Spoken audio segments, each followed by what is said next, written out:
So everybody go to patreon.com/the Mike and JD show. Earlier this week, I did a Maple Leaf Pro Wrestling podcast.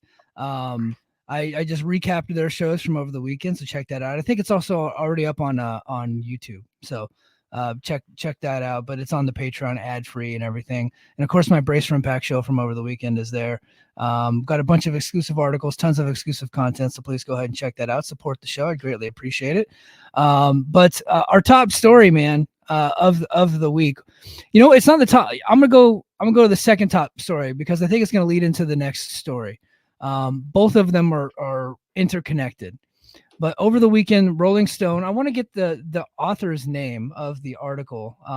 I think I have it pulled up here. So on Saturday, Rolling Stone published a story by Christy Lee Yandoli detailing allegations from 6 former WWE writers who accused Vince McMahon of fostering a toxic workplace. The piece reveals that McMahon created a hostile and sexist work environment for writers, with accusations spanning from 2016 to 2022, while most of the writers chose to remain anonymous, citing fear of retribution. So that fear of retribution is not only from the company, but mostly from their fans, their toxic fans. One former writer, Michael Leonardi, went on the record to recount an incident where he was actually asked to have Pac, who was Adrian Neville back in the day, recite the Martin Luther King's "I Have a Dream" speech. And he thought that was inappropriate. So he actually changed the script and had R-Truth do it. And Vince McMahon got mad at him and fired him on the spot because of that. So things like that, inappropriate touching, inappropriate work, or inappropriate language and things like that, sexist, all kinds of stuff, abusive. They didn't really name names, but they very much allege that a lot of the people that are part of that toxic work environment are still in place in WWE to this day. Bruce Pritchard. I would strongly encourage everybody to go out of the way to read that Rolling Stone article. I thought that she did a great job, and I'm actually compiling some notes and some different things. I'm gonna try to have something out on the Patreon this coming up weekend. You guys are gonna find this interesting.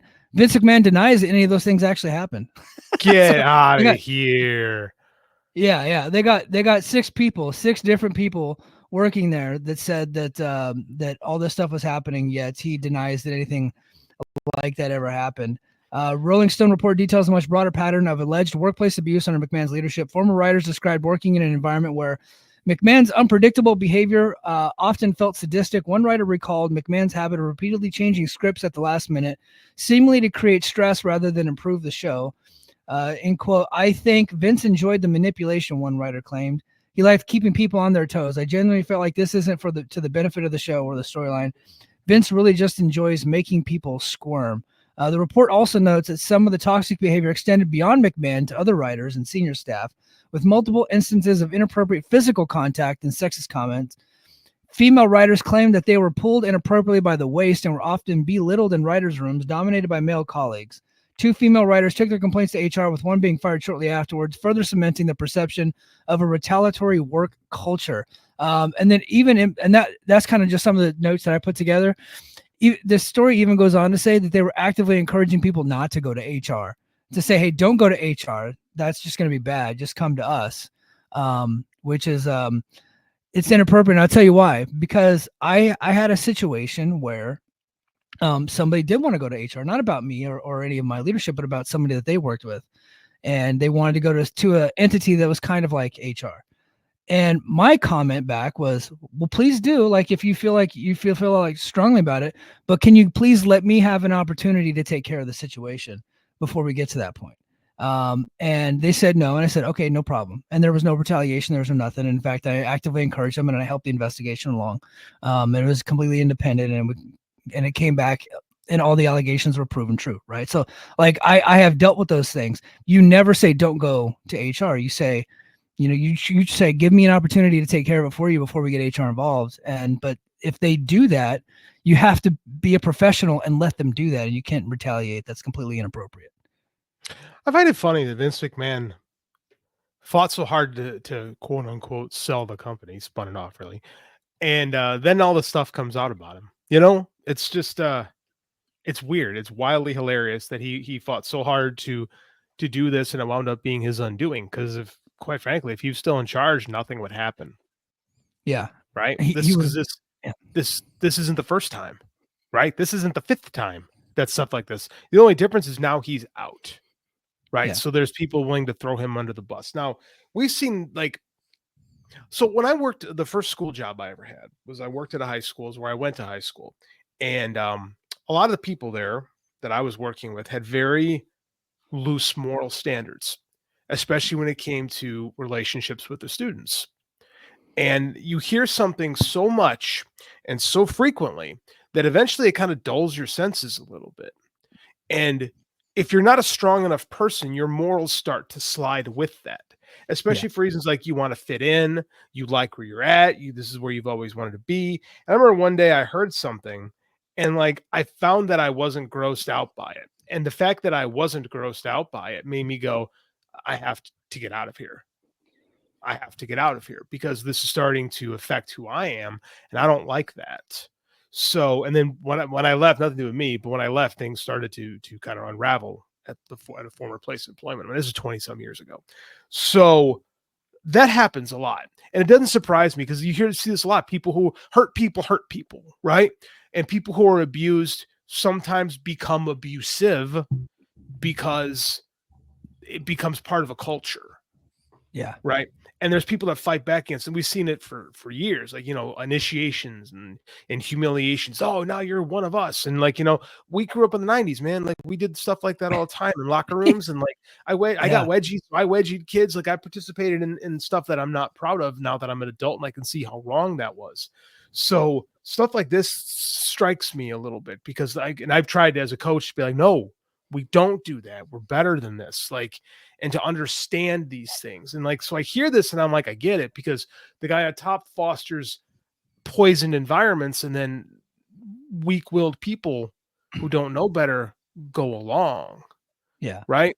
And that's been my big thing with this company for a long time, is that people forgive them for a lot of things that they shouldn't. I think the moral of the story, of this story specifically, by the way, is that Vince McMahon's toxic traits have permeated the entire culture of the The company. entire business, to be quite frank. Yeah. Yeah. Now I know a lot of that left when he left, but there's still some people there that were a part of that. And Do you they believe need to that? kind of root out the rot. Do you believe that? I know everyone sits there now and goes, "Oh, bad man gone, bad man gone." I don't know if I buy that. And that I'm saying the bad man gone thing is bullshit. But I'm saying, you know what I mean? That my point is it's bullshit. Now, while some of the bad stuff has left once he left, right? Like I think all we're hearing is reports now. I know that these people are very much like kind of like getting direct word from like it's the gentle activity, but everything is kind of coming out of like everybody's happy, everybody's happy, everybody's happy. So I can't go on here and say, well, it's still happening when I don't have the stories to back it up just yet, right? So, but the people that were part of that culture in 2016 to 2022 are still there. The rot is not gone. It is still there. So I would say it's safe to assume that some of this stuff, maybe not all of it, but some of this stuff is probably still happening. Oh, I agree 100%. It's like the REM song "Shiny Happy People." That's based on like a Chinese propaganda poster. Like, everything is fine. Everyone's happy. Vince is gone. Like my favorite thing is Kevin Nash saying, "Well, yeah, Paul was going to quit if Vince wasn't removed." Shut the fuck up, dude. Like that guy's been there his whole adult life. Give me a fucking break. That dude doesn't have a fucking spine. Come on. The reason why he voted Vince back onto the board was so that way he didn't have to quit, like because he felt like they needed Vince back on the board to be able to sell the company, right? So they brought him in, and then Vince didn't leave the company right away after selling it. He was still a member of it. He was still had his hands in everything, right? It wasn't only until recently that he didn't have his hands in everything. If the Janelle Grant stuff, like Ann Callis has been a warrior on this whole thing. If Ann Callis doesn't push this thing the way it is, Vince would still be there. To pretend like that's not the case is to have your head in the sand and to ignore reality. Like Vince, let's be honest, Vince survived. It's hard to say worse stuff, but Vince survived equal stuff to this. Yeah. Like you go back and read stuff from the 80s and 90s and 2000s, like dude's been Teflon for far too long. Now it's convenient to go after an 80-year-old man, So it's just like, I don't buy anybody who works there, quite frankly. I think they all know what they got into, personally. Even if they're doing things the right way, but I don't want to say that they are, because just on Raw on Monday, You had Carlito make it. Did you see what happened with Carlito on Monday Night Raw? You think I watched Monday Night Raw? Come on, No, tell but the me what story's happened. been out. You've I'm been Twitter. off, yeah, but Mhm. it's been covered. It's been covered everywhere. So Tell there's me. they're doing a backstage segment with Io Sky and Kyrie Sane, and they said something to him in Japanese, and then he looks at Adam Pearce. He goes, "Man, I really need to learn Chinese." Mhm. And then they went to something else, right? And it's just like that bullshit is still going on. That is a dead joke from like the 80s and 90s. The shit just it never should have flown, but it definitely doesn't fly anymore.